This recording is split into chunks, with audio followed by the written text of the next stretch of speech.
Livro de Crônicas, capítulo 17. Sucedeu que, habitando Davi em sua própria casa, disse ao profeta Natã: Eis que moro em casa de cedros, mas a arca da aliança do Senhor se acha numa tenda. Então Natã disse a Davi: Faze tudo quanto está no teu coração, porque Deus é contigo.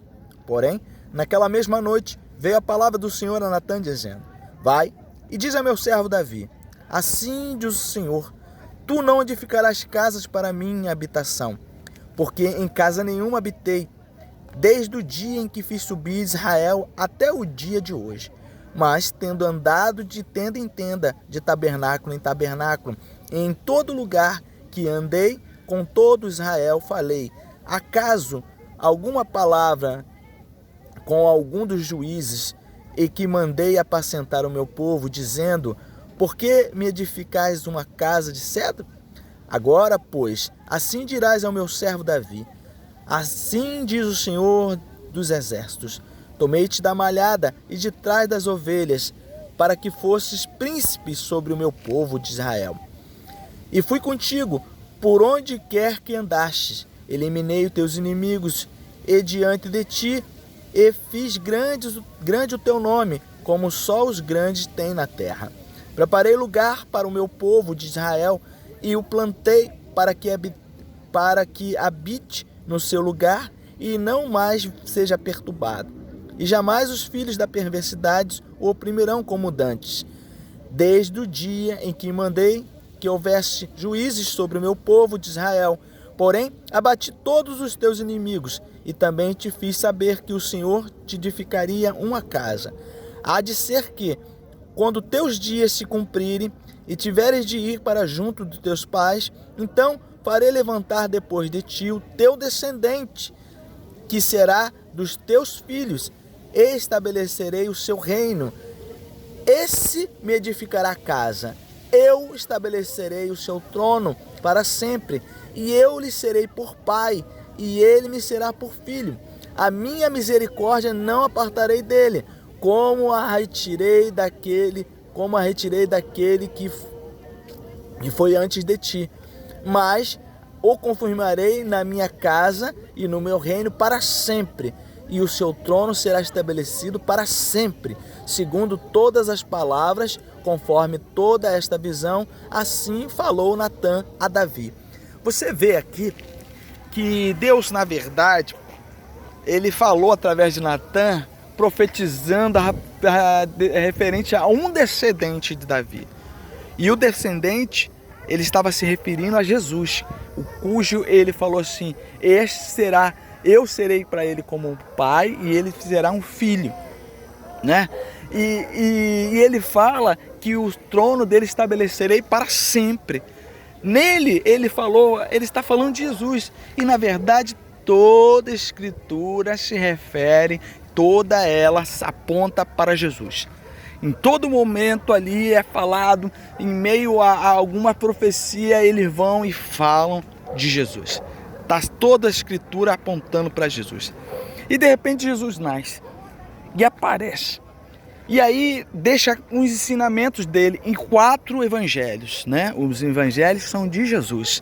Quem escreveu foi Mateus, Marcos, Lucas, João, mas os evangelhos pertencem a Jesus. São um conjunto de ensinamentos de Jesus, né? Ali está a parte mais rica da Bíblia.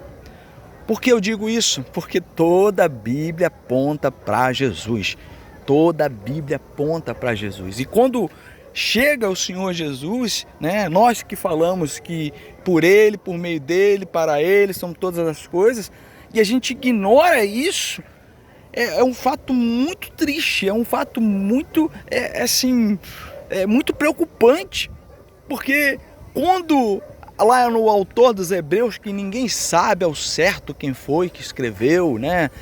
A primeira atribuiu-se a Paulo, e depois tem até historiadores que falam que pode ter sido Priscila, mas pouco importa é que foi o Espírito Santo. Ele inspirou a pessoa para escrever. E neste livro, ele fala muito forte a revelação. E ele diz assim, logo no capítulo 1, ele fala assim: tendo Deus havido falado de muitas maneiras, através de seus profetas ao povo de Deus, nestes últimos tempos, fala através de seu próprio Filho. E esta é a expressão exata do seu ser, ou seja, é Deus. Então ali, a gente entende que as palavras de Jesus são as mais importantes da Bíblia. Toda a Bíblia é importante, mas você precisa entender que o próprio apóstolo Paulo, ele fala: sou apenas um servo de Cristo. Ele é tão servo, tão falho como nós somos, que ele precisou ter colocado um espinho na carne, ao qual ele mesmo admite: foi-me posto um espinho na carne para que eu não me ensoberbecesse, né, pelas visões que eu recebera. Ele falou o motivo que foi posto ali, né? Então ele sempre falou: sou um pequenino, sou o pecador, sou mais pecador, né? E sempre apontava para Cristo. Ele mesmo sempre apontava para Cristo, né? Pedro, quando chega Pedro lá em segunda epístola de Pedro, capítulo 3, versículo 18. Na verdade, antes do 18, ele já começa discorrendo, ele fala sobre Paulo, ele fala assim: nosso irmão Paulo escreve muitas coisas com a sabedoria que Deus deu para ele. Ele escreve coisas ali até difíceis de entender, que muitas pessoas distorcem, porque ele escreveu coisas assim, de uma maneira, com a inteligência que Deus tinha dado para ele, e as pessoas começaram a distorcer. Aí Pedro, escrevendo ali, inspirado pelo Espírito Santo, dá um alerta e diz: antes crescei na graça e no conhecimento do nosso Senhor Jesus Cristo. Conhecer quem? Conhecer Jesus. Como Jesus andava, como Jesus agiria, como Jesus faria. Ele é o nosso autor da fé, é Ele que nós precisamos estar focados nele. Se Ele estivesse aqui no nosso meio, como Ele agiria? Então você precisa conhecer Ele, precisa dedicar tempo em buscar como é Jesus, porque o próprio apóstolo Paulo sempre escrevia: você precisa focar em Jesus, você precisa olhar para Jesus, né? Quando ele, uma vez ele fala, sejam meus imitadores, como eu também sou de Cristo, né? Ele fala ali, mas ele dá referência a Cristo. Toda hora ele está apontando a Cristo. Nós precisamos conhecer como Cristo agiria em cada situação. Então você precisa ler os 4 evangelhos, reler de novo. Aí eu fico te perguntando, tem gente que vê assim e fala assim: mas eu vou ler de novo. Leia novamente, leia. Você não come arroz e feijão, você come quase todo dia a mesma coisa. Você muda a mistura, mas você não come a base quase todo dia.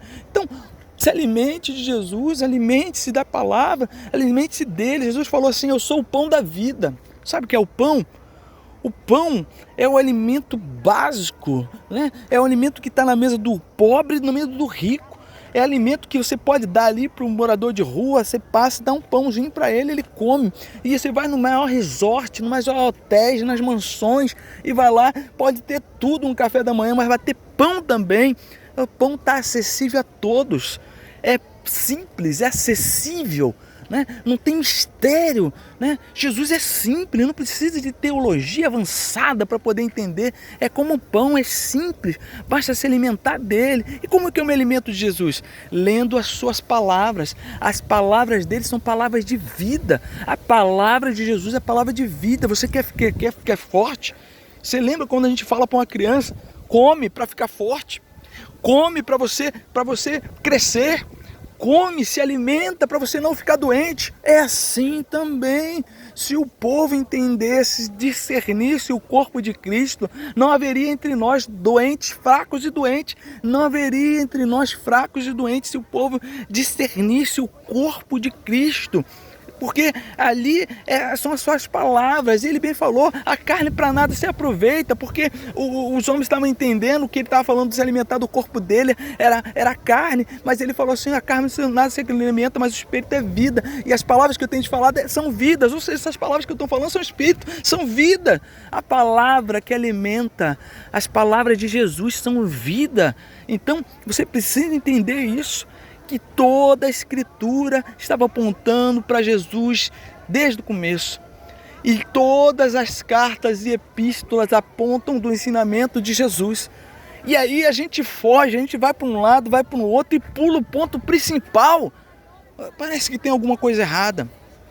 Nós não somos, nós somos cristãos. Ou seja, seguidores, imitadores, pequenos Cristo, somos cristãos, não somos paulinos, não somos outro tipo de coisa, nós somos cristãos. Então é a Cristo que devemos seguir.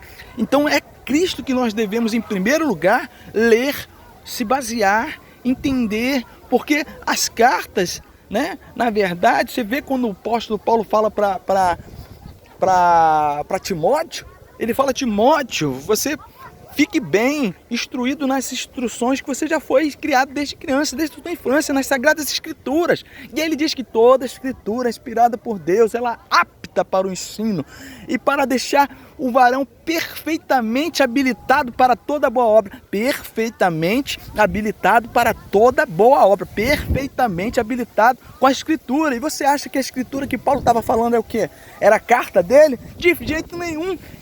A carta ele estava mandando para ele naquela hora. As escrituras que ele estava mencionando, ao qual Timóteo foi ensinado na sua infância, era o Antigo Testamento. É o mesmo que lá em Atos capítulo 17, eles vão lá e ele vê o povo de Bereia, ele fica tão animado, porque ele tinha encontrado um povo de Tessalônica, e o povo de Tessalônica era um povo que tinha recebido a palavra com muita alegria, né? Mas só que ele vê o povo de Bereia, os bereanos, eles eram mais ávidos. Em todo o tempo eles conferiam o que Paulo falava. Aquilo que Paulo falava, eles conferiam para ver se estava nas escrituras. E qual era a escritura que eles tinham naquele momento? Qual era a escritura? Não precisa ter curso teológico para entender. As escrituras que ele tinha era a lei e os profetas. A lei e os profetas, os salmos, era o Antigo Testamento que eles tinham nas suas mãos. Era isso que ele tinha. Por que eles conferiam? Porque estavam falando tudo que já estava dito lá. Jesus não veio para revogar, ele veio para cumprir.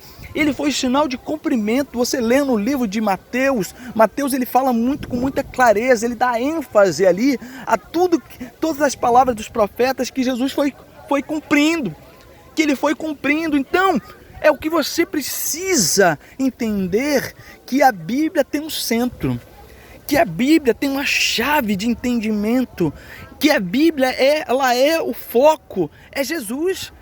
Se você entender isso, que você é um seguidor de Jesus e você precisa imitar Jesus, se você pode imitar Jesus aprendendo de Jesus, por que você vai aprender de outro se você pode aprender de Jesus? Então, vá direto à fonte, está lá nos 4 evangelhos, leia, releia, invista tempo, se alimente, se fortaleça. Aí depois você vai nos outros, porque a Bíblia é toda, a Escritura é toda, dos 66 livros, você pode ler os 66, é a palavra de Deus, Deus falando contigo. Mas ali, como está escrito em Hebreus, você vai lá em Hebreus, você lê, ali está a essência. Sabe por quê? Porque qual dos outros anjos ele disse, jamais, tu és meu filho, hoje eu te gerei. Se você olhar nas escrituras, o apóstolo Pedro, ele até diz que quando ele ouviu a voz, né, ele menciona aquele episódio que ele estava lá e apareceu Elias, e apareceu Moisés, e Deus fala dos altos céus, este é meu filho, a este ouvi. Olha só, este é o escolhido. Quantas vezes Deus abriu os céus e falou dos altos céus, a voz audível para todos que estavam presentes, declarando: este, Jesus, é o escolhido, é o meu filho. Jesus é o escolhido, aquele que se apega a ele, está escolhido com ele, porque ele veio ao mundo para salvar a todos nós, e quem nele crê estará salvo. Então você precisa se apegar a ele, porque ele está acessível. Ele está ali, é simples. E você precisa caminhar nele. Jesus é tão perfeito. Ele é tão perfeito que ele se faz humilde com nós que somos humildes. Mas ele rejeita aqueles que acham que não precisam dele. Aqueles que acham que não precisam deles. Assim ele falava com os fariseus, com os escribas, aqueles doutores que eram assim, achando que desprezavam a Jesus. Você vê estavam esperando o Messias, estavam ali, toda a vida do povo judeu era baseado na promessa do Messias que viria. E quando o Messias vem, quando o Messias chega, ele despreza o Messias. Aí eu digo assim, poxa, será que a gente como cristão, que a gente almeja encontrar com Cristo, almeja estar ao lado de Cristo, né? A nossa esperança é que Ele vai voltar para nos buscar, e a gente está ali almejando isso, mas a gente está deixando Ele passar, a gente está deixando de ver Ele. Eu cheguei a pregar isso numa cidade longe daqui, e eu falei, olha só, quando você ajuda alguma pessoa, quando você estende a mão a quem está carecendo de ajuda, você está fazendo para Jesus. Mateus capítulo 25, do 35 em diante. Cada vez que fizeres a um desses pequeninos irmãos, você está fazendo a ele. E ao mesmo tempo que você está fazendo a esta pessoa, para esta pessoa que está recebendo ajuda, você aparece como Jesus na vida dela. Você parece como uma provisão, você parece como se fosse Jesus trazendo, e realmente é. Porque nós não fazemos nada. Você aprenda isso como instrumento. O instrumento não quer reconhecimento, o instrumento não quer agradecimento, o instrumento não faz nada, mas só é usado por Deus. Então, ali quando você chega, é Jesus que está trazendo para aquela pessoa uma ajuda, é Jesus que está dando o alento para aquela pessoa, e ao mesmo tempo é você que está fazendo para aquela pessoa, você está fazendo para Jesus. Não deixe Jesus passar despercebido. E entenda, haja como Jesus agiria em todo momento, porque se você vê Jesus nas pessoas, as pessoas vão ver Jesus em você. Olha só como é o mistério. Olha só o mistério. Se alguém gritar contigo, você pensa assim, poxa, mas se fosse Jesus, peraí, eu vou tratar ele bem. E aí aquele que gritou contigo vai falar assim, meu Deus, que atitude de Jesus que esse cara teve comigo. Então, meu Deus, eu vejo Jesus na vida dele. Aí você está vendo, você virou, e aí acaba-se toda a contenda. Então nós precisamos caminhar como Jesus, conhecer a Jesus. Conhecer Jesus é andar como ele andou, saber o que ele faria, fazer como ele faria, agir como ele agiria. Você olha lá, de repente pegaram uma mulher em adultério e mostraram a lei. Não foi nada diferente, não era o que estava escrito. Era o que estava escrito. Não inventaram nada não, mostraram a Escritura. A Escritura diz que vai apedrejar, mas Jesus pega e fala assim, ó, quem não tem pecado, que atira a primeira pedra. Olha só que amor é esse, que misericórdia é essa? E todos, do maior ao menor, largaram suas pedras e saíram. Ficou só a mulher e Jesus. E Jesus perguntou, cadê os seus acusadores? Ninguém te condenou? Ela falou, ninguém me condenou. Aí Jesus fala assim para ela, olha só, o único que poderia condená-la, o único que não tem pecado algum, o único que podia falar assim, mas eu posso te condenar. Eles foram embora porque eles tinham pecado, e a consciência acusou eles, mas eu não tenho pecado algum. Ele é santo, ele poderia, mas ele diz assim, nem eu tampouco te condeno.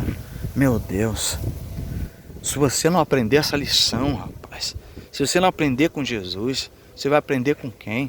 Você vai aprender com homens falhos, você vai aprender com pessoas que erram, que são pecadoras, que só vivem no erro. Você tem que aprender com Deus, autor e consumador da fé.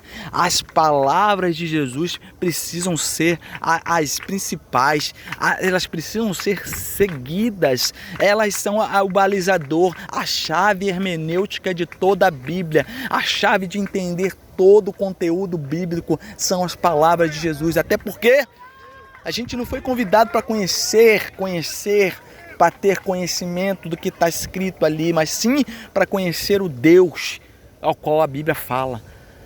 Não é para ver os relatos, conhecer os relatos, mas é para conhecer o Deus que está relatado. Então, busque conhecer esse Deus, aprenda a ter a misericórdia que esse Deus tem, aprenda a ter o amor que esse Deus poderoso tem. E aí você sim vai ser um imitador de Cristo. E aí sim você vai andar como Cristo andou, ande na luz como ele andou, ande fazendo as coisas que ele fez, ele vai te guiar, tem as palavras dele dentro de si e ele estará contigo, dentro de você, porque o Espírito Santo é que nos guia nos dias de hoje. Somente através dele é que você vai ter discernimento, somente através dele que você vai ouvir a palavra de Deus e ele vai te lembrar tudo aquilo ali. Mas você precisa estar como? Como é que um crente se fortalece? Se alimentando da palavra. Como é que um crente se fortalece? Lendo, orando. Por que orando? Quando você ora, você vê que eu estou no monte. Quando você ora, Jesus ia para o monte para ficar sozinho. Eu já orei aqui, meus joelhos estão ali. Eu estava aqui, agora Deus me motivou a falar essa mensagem para que vai tocar no coração, que seja de uma alma. Seja de uma, mas que toque. Para que a pessoa possa enxergar e olhar, colocar os seus olhos, quando abrir a Bíblia, colocar os seus olhos em Jesus. Invista um tempo ali, não vou sair desses 4 evangelhos até o meio do ano. Essa vai ser minha principal refeição. Vou me alimentar de Jesus. Eu quero aprender, ali é o suficiente. Não menosprezando o outro, todas elas são base bíblica, todas elas é para ser lido, toda a Bíblia é a palavra de Deus, mas ali é a expressão exata do Deus Altíssimo, é ali que aponta, toda a Bíblia passa apontando para ali, e a gente pula essa parte, não existe, parece que não falta bom senso na nossa vida, se a gente pular isso, Jesus é o centro, por isso nós somos chamados cristãos. Se você é cristão, você é seguidor de Cristo, e é as palavras de Cristo que eu vou ouvir, entendeu? Muito mais do que qualquer outra coisa. Então, busque a palavra de Deus, esse é o meu apelo, estou sempre fazendo esse apelo. Alguém em algum lugar vai ouvir, alguém em algum lugar vai entender, e alguém em algum lugar vai testificar que Deus mudou a história dessa pessoa, porque ela começou a ler a palavra de Jesus. Ele é o principal, ele é o central, é sobre ele, é por ele. Ele é o escolhido de Deus. Quantas foram as vezes que Deus abriu os céus e falou, a voz do céu saiu, este é meu filho, este eu me comprazo. Meu Deus, a falta de leitura bíblica nos faz isso. A gente, quando fica lendo remendos, pedaços, quando a gente fica ali, Deus quer que nós se alimentemos de uma maneira completa. Deus quer filhos que cresçam, não quer filhos que ficam indo para o vento, vai para um lado, vai para o outro, né? Todo vento de doutrina, ficar se achando aqui, se achando lá. Deus quer pessoas firmes, que cresçamos até a perfeita varonilidade, com o varão perfeito que é Cristo, nós sejamos parecidos com Ele. É isso que a Bíblia fala. Então, irmão, nessa manhã, eu estou aqui no monte, orando por vocês. Provavelmente, se você chegou a esse vídeo, você está em minha oração, mas eu queria dizer para você: busque, leia a palavra, não sabe por onde começar? Comece pelo livro de João, depois vai para Mateus, Marcos, Lucas, João de novo, aí lê de novo, você assiste uma programação, tem programas repetidos. Você liga uma rádio no dia de hoje, amanhã você liga, a gente bota as mesmas músicas. E por que você está preocupado se você vai ler de novo? Por que você está preocupado se você come arroz com feijão na segunda, na terça, na quarta? Você come. E por que você está preocupado se você toma café com pão ou com tapioca ou com uma coisa todos os dias? Por que você está preocupado se você está lendo ali as palavras de Jesus? Você lê, você vai ter fortalecimento, vai ter conhecimento. Ainda que você leia depois, em outro momento, leia outra parte, leia sim, leia toda, porque é para ler todo, do princípio ao fim, é para ler, para ser lida. Mas existe uma parte que é fundamental para o teu crescimento, uma parte que vai trazer paz, alento, direção para a tua vida. Se o meu povo ouvisse, Deus falava, Deus fala ainda de várias maneiras e Ele quer falar com a tua vida. Leia a palavra de Deus, esse é o apelo que eu faço. Gaste, invista um tempo. Se você se diz que é um crente, é um cristão, que você está esperando um momento no céu, olha para a tua vida. Se você está esperando um momento no céu, por que você gasta mais tempo aqui com as coisas, consumindo as coisas da terra? Presta atenção. Pare e pense, se você é um cidadão do céu, por que é que você passa mais tempo buscando as coisas da terra e menos das coisas do céu?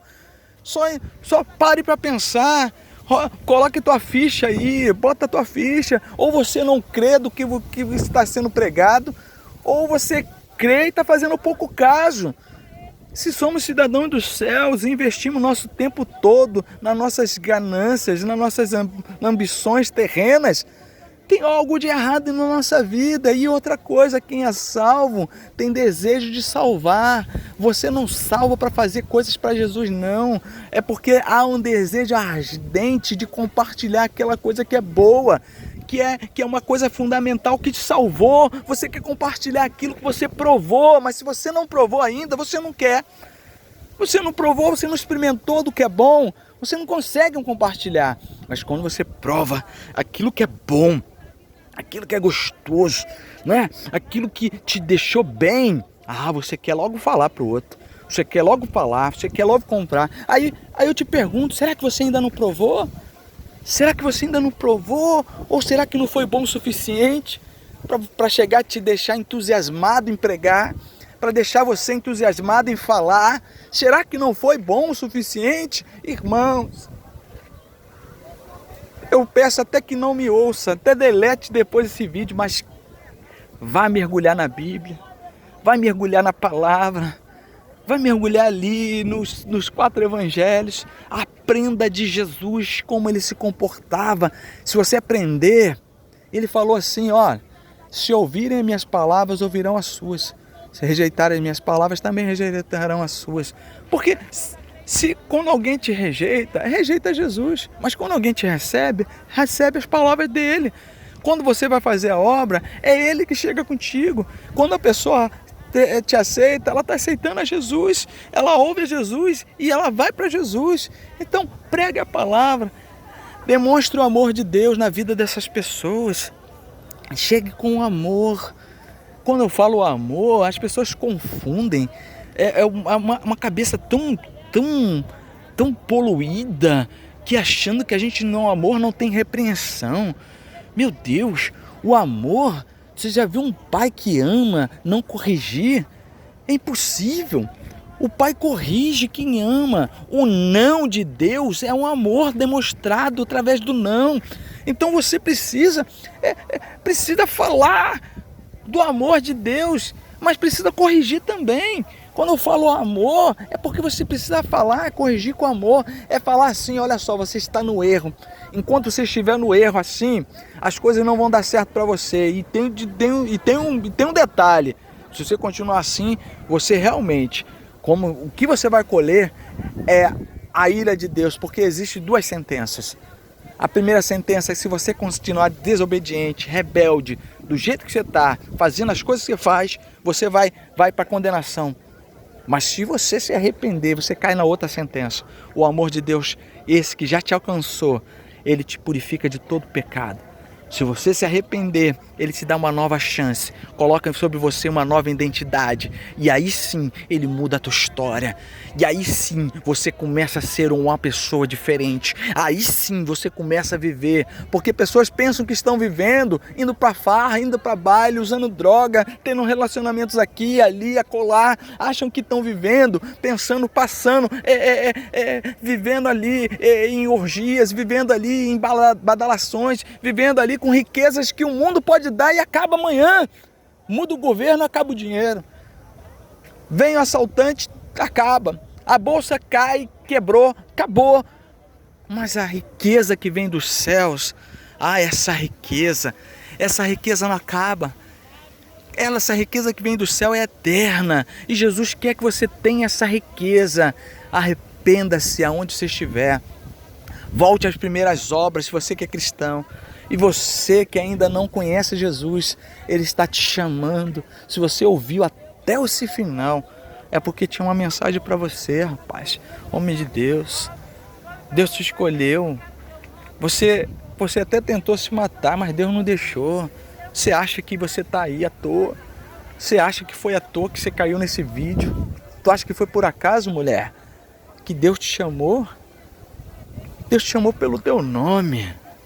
Aceite Jesus Ele está chamando você. Que o Senhor, Deus poderoso, possa estar com todos vocês. Que o amor de Deus, a graça do nosso Senhor Jesus Cristo estejam com todos nós. Em nome de Jesus. Amém.